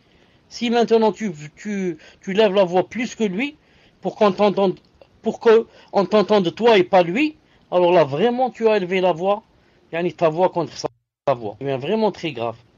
Sinon, dans le adab, que quand quelqu'un lit un verset jusqu'à ce qu'il termine, ou bien on lui dit par exemple que tu es trompé, c'est pas ça le verset, ou là dit malish, mais sinon on le laisse terminer. La même chose quand quelqu'un dit le prophète termine, on parle à Allah. Pas on va devant cette sallallahu alayhi wa sallam, c'est interdit.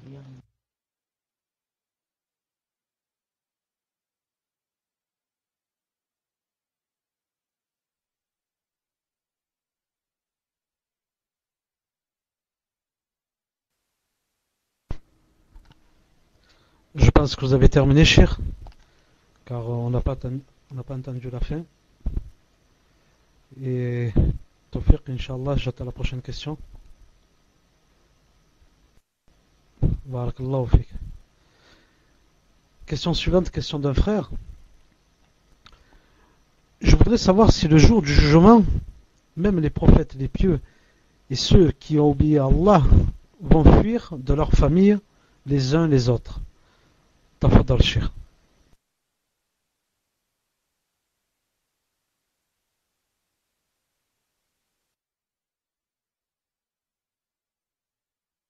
Est-ce possible de répéter la question?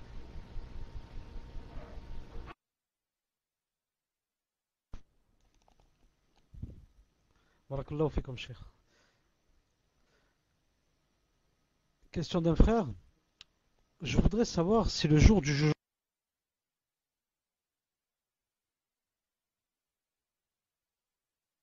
Non, ma foi, voilà pour dans laquelle j'avais promis, Inch'Allah Ta'ala, de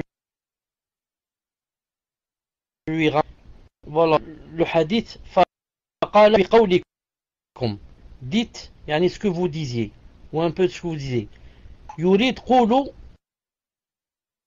dites comme Allah. ادعوني نبيا.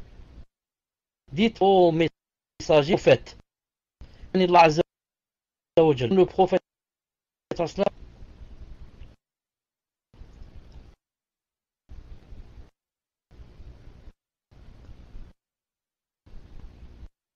coupe trop. طيب.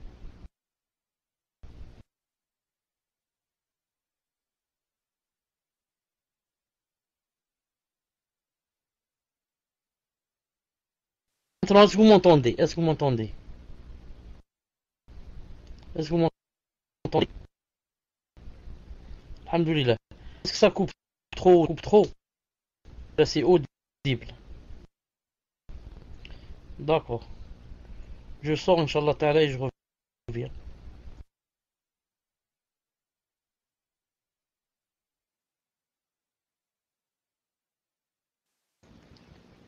Est-ce que vous m'entendez?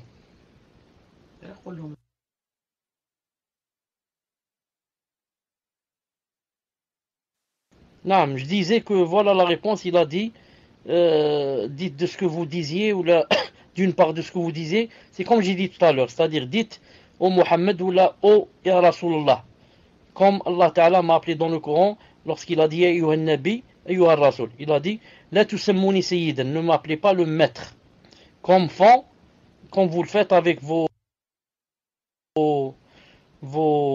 non, il a dit, je ne suis pas comme eux. Inch'Allah Ta'ala, voilà la réponse. À toi, Inch'Allah Ta'ala, Fawzi, le micro. Tfadlal.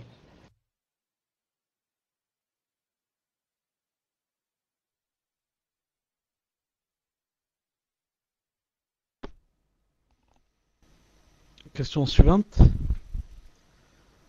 J'attends la question, Inch'Allah. Tawfiq. Barakallahu fik.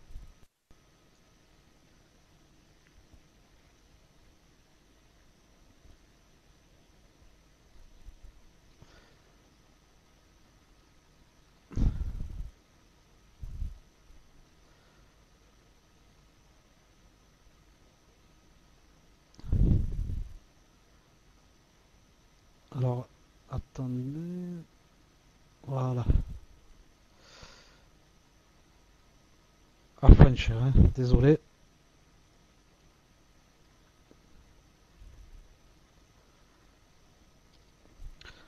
Question suivante. Question d'une sœur. Assalamu alaikum, cher. J'aimerais apprendre la sira de notre prophète, alayhi salatu wassalam.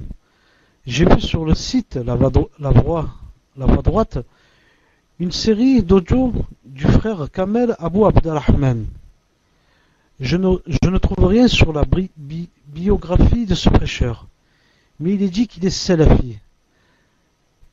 Est-ce que je peux l'écouter ou sinon connaissez-vous un site pour francophones de cours audio sur la sira ou un livre reconnu? Barakallahu fikum Cheikh, qu'Allah vous préserve.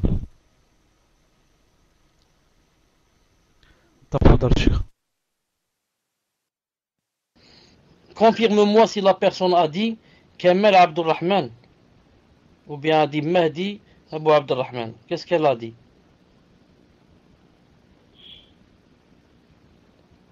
Écris-moi. Elle a dit Kamel Abdurrahman ou bien Mahdi. Kamal, je ne connais pas cette personne. Naam. Entre parenthèses, quand je dis que je ne connais pas cette... Voilà, Kamal Abou Abdurrahman. Quand je dis que je ne le connais pas, ça ne veut pas dire que yani, c'est une critique. Ça veut dire que je ne pas bien. Non, il se peut qu'il soit bien. Il se peut qu'il soit bien et que moi je ne le connaisse pas. Donc demandez, si c'est un prêcheur de France, demandez aux gens de France qui ont la science, qu'ils vous disent sur lui, Inch'Allah Ta'ala, s'il est bien ou s'il n'est pas bien. Quant au livre de Westmore, un site où il y a la sira en français, je ne connais pas. Un livre où il y a la sira en français, je ne connais pas aussi. Il faut demander donc aux francophones, bi'idnillahi ta'ala. Puisse Allah subhanahu wa ta'ala t'aider. Tfadal.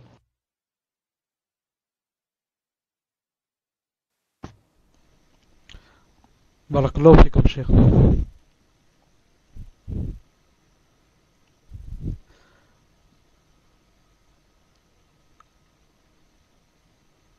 Question d'un frère.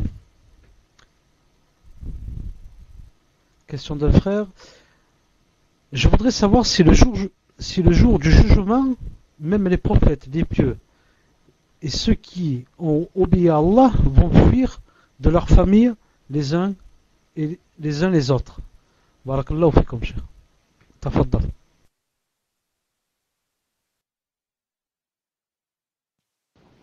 Ce que je peux, Inch'Allah Ta'ala, t'assurer et te garantir que chacun d'eux dira nafsi nafsi.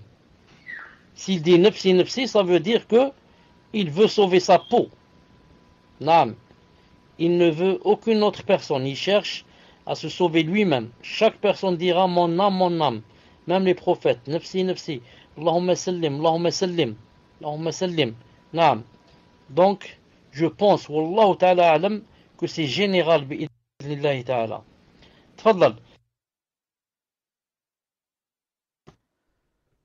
Question suivante, question d'un frère ou d'une sœur. Allahu alam. En écoutant votre cours, je n'ai pas compris pourquoi, dans un cours précédent, je vous ai dit que je connaissais une personne qui chaque semaine fait des du'as ou du dhikr pour ses ancêtres qui sont morts. Vous avez répondu qu'il n'y a pas de mal si mes souvenirs sont bons.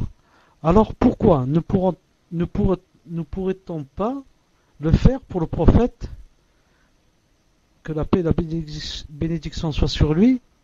Je voudrais savoir si c'est autorisé de lever les mains lorsque quelqu'un fait des invocations, car j'ai des ambiguïtés avec l'invocation de la pluie dans laquelle on peut lever les mains. Barakallahu fikum, Cheikh. Tafaddal. Je n'ai pas compris beaucoup de choses par rapport à ce qu'elle a dit dans le début, c'est-à-dire la famille, ou je ne me rappelle plus ce qu'elle a dit, ou là les ancêtres, ou là, je ne me rappelle pas donc de cela, et je ne comprends pas ce qu'elle veut dire pour le professeur. En écoutant votre cours, je n'ai pas compris pourquoi dans une présentation, je vous ai dit que je connaissais une personne qui, chaque semaine, fait des doigts ou du dhikr pour ses ancêtres qui sont morts. Naam. طيب.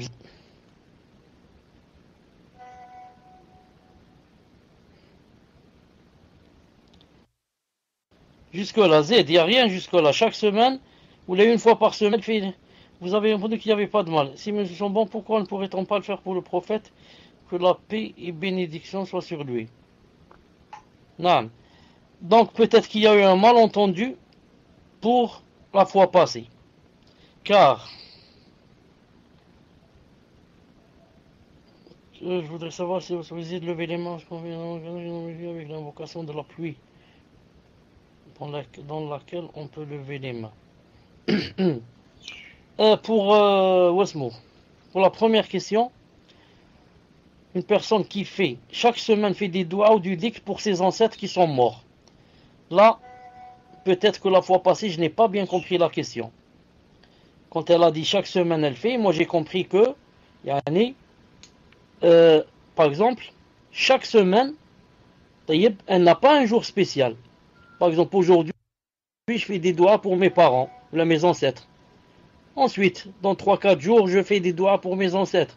Ensuite, la semaine prochaine, je fais. La semaine prochaine. Et comme ça. À chaque fois, je fais des doigts pour mes ancêtres. Si c'est comme ça, il n'y a aucun mal. Mais si par contre, si la personne veut dire que elle a un jour spécial, par exemple, elle dit chaque début de semaine, chaque samedi, je fais des doigts pour mes ancêtres. Ou alors chaque lundi, ou alors si elle laisse comme ça un jour spécial, un moment spécial, dans ce cas, ça devient pas autorisé, ça devient bida.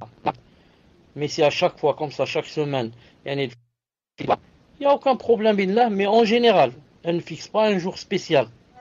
Non. Donc, quant au prophète, sallallahu alayhi wa sallam, on peut aussi faire la prière sur lui, tout le temps. Tout le temps. Maintenant, je m'arrête, je dis, Allahumma salli wa sallam, ala Muhammad wa ala ali Muhammad, par exemple. Je suis dans la rue, je dis. Je suis dans la cuisine, je dis. Je suis dans le salon, je dis. Je suis tout seul, je dis. Naam. À chaque fois que je pense, je dis. Si je dis, Allah Ta'ala va prier sur moi 10 fois. Moi, je prie sur le prophète, une fois, Allah 10 fois. Allez, je vais dire maintenant. Et je commence à dire.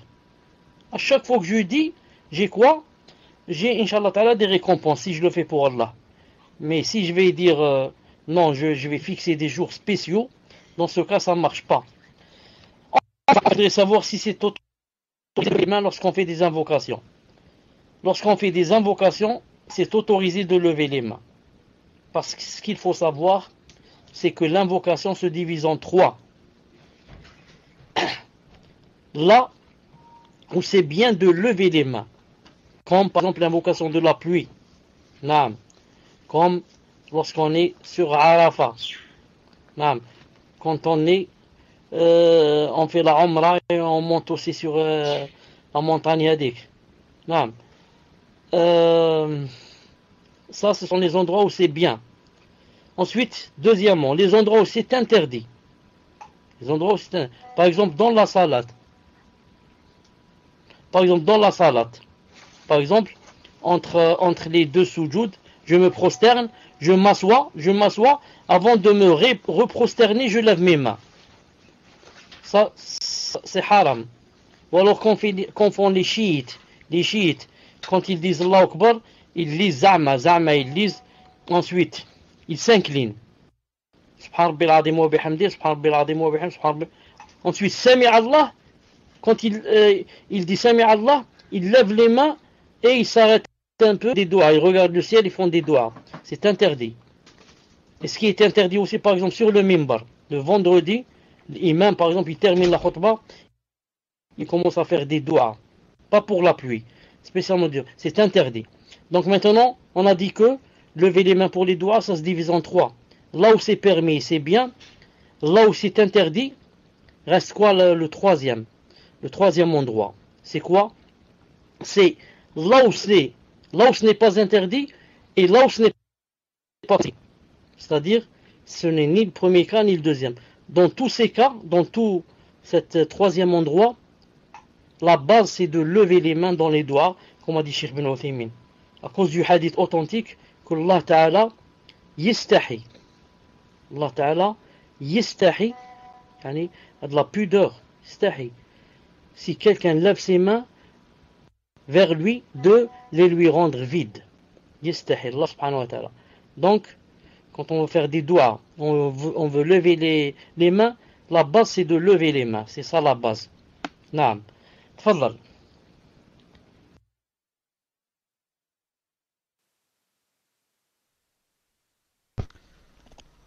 Barakallahu fikum cheikh. Question suivante. Question d'une sœur. Assalamu alaikum cheikh. Qu'Allah vous récompense pour le temps que vous nous accordez. Quels sont les bienfaits de prier sur le prophète sallallahu alayhi wa sallam en dehors du deuxième tashahhud et après l'adhan? À part qu'elles apportent des hasanat, quelles sont les autres récompenses? Tafadal cheikh.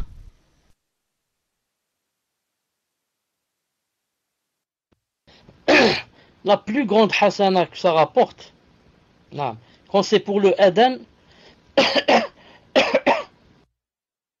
pries sur lui après le adhan, et tu dis Allahumma rabbadi da'wata wa sal qaima, bon, ça te permet d'avoir son intercession yawm al-qiyamah. Sinon, en général, quand tu dis Allahumma salli wa sallim ala rasulillah, qu'est-ce que tu gagnes?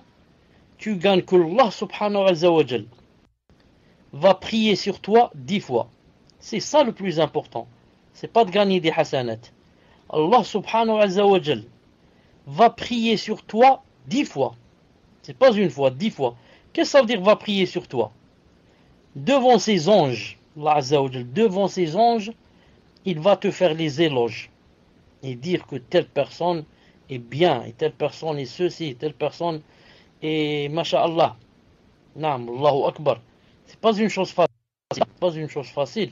Toi, si seulement le président de la République, s'il allait parler en bien de toi devant les ministres, on te rapporte ça, ça va te faire plaisir. Subhanallah. Le président, personne n'a parlé de moi. Naam. Il a dit au ministre que tu étais, masha'Allah, un homme de confiance, et ceci, cela, tu vas pas dormir la nuit. Qu'en est-il, Allah Azza wa Jal, devant ses anges, yani, il parle de toi en bien. Allahumma salli wa sallam ala rasulillah. Allahumma salli ala Muhammad wa ala ali Muhammad, kama sallaita ala Ibrahim wa ala ali Ibrahim. Tfaddal, puisse Allah subhanahu wa ta'ala nous aider. Des choses très faciles qu'on loupe et qu'on rate. Des choses très faciles. C'est difficile de dire l'Allah. C'est difficile. Et on reste toute la journée, yani, bouche cousue. Shaitan dans la bouche. Il te laisse rien dire. Subhanallah. Que des futilités. Et l'autre, elle a acheté une belle robe. Et l'autre, elle vient on vient de demander sa main. Et l'autre, il vient de voir un film. Mais je ne sais pas quoi. Subhanallah al-Azim. Tfaddal.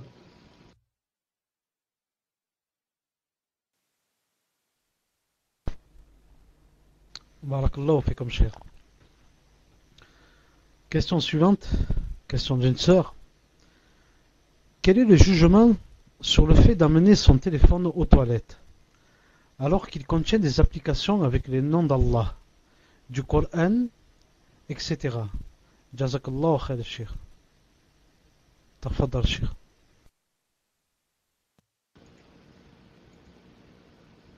Ce n'est pas un problème, Inch'Allah Ta'ala. La réponse est de Cheikh bin Uthaymin, rahimahullah. Il a dit à condition que le téléphone soit éteint. Vous avez compris? Soit éteint, c'est pas éteint tout à fait, mais il ne faut pas que les noms d'Allah ou là, le verset ou là soient sur la préface comme ça qu'on voit. Il faudrait qu'il soit en veille ou bien éteint de façon à ce que si tu vois, tu ne vois rien. Tu ne vois bi'idnillahi ta'ala. Tfaddal.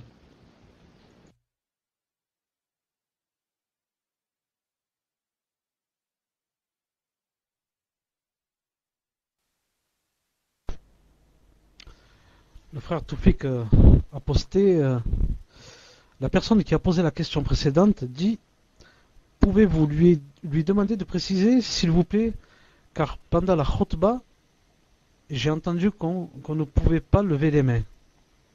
Tafadal, Cheikh. Naam, c'est ce que j'ai dit.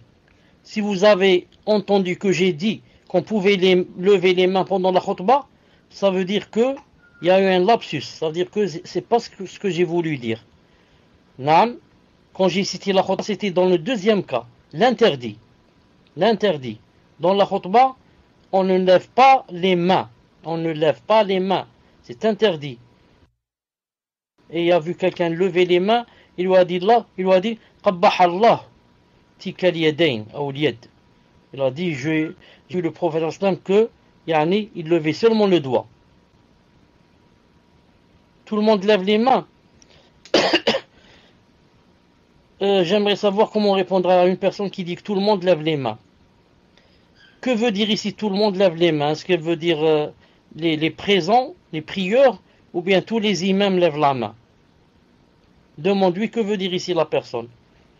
Elle veut dire que maintenant, la personne dit tout le monde lève la main, c'est-à-dire tous les imams lèvent la main pendant la khutbah, ou bien les gens. Tfaddal.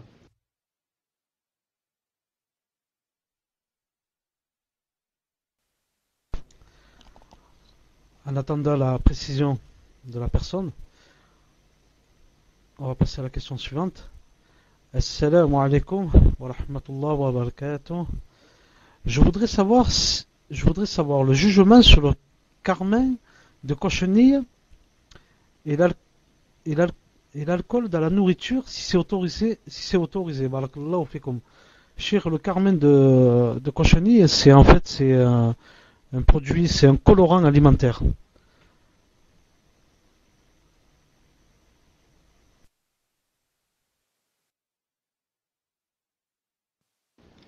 Je ne connais pas ce que c'est. Je sais que parmi les colorants, il y a un certain colorant rouge, je ne sais pas combien, qui a un numéro qui n'est pas permis. Sinon, toute autre chose, bi'idhnillahi ta'ala, est permise. Quant à l'alcool, l'alcool dans le manger, je ne vois pas comment on mettrait de l'alcool. Je n'ai pas compris. Fadal.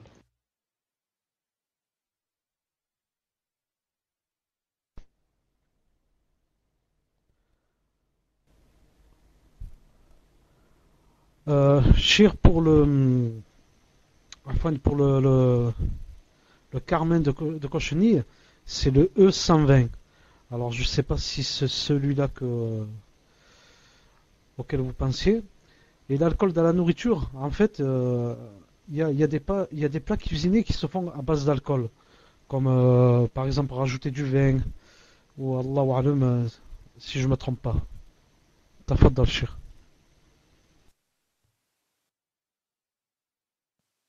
Rajouter du vin dans la nourriture.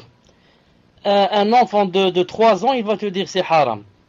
Un enfant, s'il est de père musulman, il a 3 ans, tu lui dis je vais ajouter un peu de vin dans la salade ou bien dans la shorba, il va te dire papa c'est haram. C'est le vin ça, c'est haram, c'est l'alcool. Donc ça m'étonnerait que ça soit ça la question. Quant à le E, tu as 20. Je ne sais pas, tu as cité un numéro. Dans le prochain cours, Inch'Allah Ta'ala, E120, voilà. Ibn Muhammad al-Jazari est absent. Lui, il connaît le numéro. Il connaît, rappelez-moi quand il sera présent, Inch'Allah, au prochain cours, il vous dira le numéro. Et je pense, Wallahu alam, que c'est le E120, je pense. Mais laissez-nous confirmer, Inch'Allah Ta'ala, dans le prochain cours, bi'idhnillah Ta'ala. J'attends la réponse, donc, pour la personne qui a dit que j'aimerais savoir comment répondre à la personne qui dit que tout le monde lève les mains. Bon, moi je lui dis, puisqu'elle n'a pas répondu, je réponds. Quand une personne, je lui dis quelque chose, Allah Ta'ala dit ceci ou bien le prophète a interdit ceci, et quelqu'un me dit, maintenant tous les gens lèvent les mains, ou alors tous les imams lèvent les mains. Je lui dis, écoute, akhi, je lui dis comme ça, moi, Inch'Allah Ta'ala, je suis musulman. Et moi, j'ai un Dieu qui s'appelle Allah subhanahu wa ta'ala que j'adore. Et un prophète sallallahu alayhi wa sallam que je suis. Moi, je ne suis pas les gens. Allah ta'ala ne m'a pas dit va suivre les gens ou alors la plupart des gens. Mais il m'a dit, il y a quelqu'un qui s'appelle Muhammad ibn Abdillah sallallahu alayhi wa sallam, je te l'ai envoyé, suis-le si vraiment tu es sincère avec moi et que tu m'aimes et que tu veux mon paradis. Alors moi, quand tu me dis que tout le monde fait ça, moi, ce monde-là va m'emmener en enfer si je le suis. Comme a dit Allah Ta'ala, Allah Ta'ala dit, et si tu suis la plupart de ceux qui sont sur la terre, ils vont te dévier du chemin. Et il a dit, et la plupart de vous sont des pervers.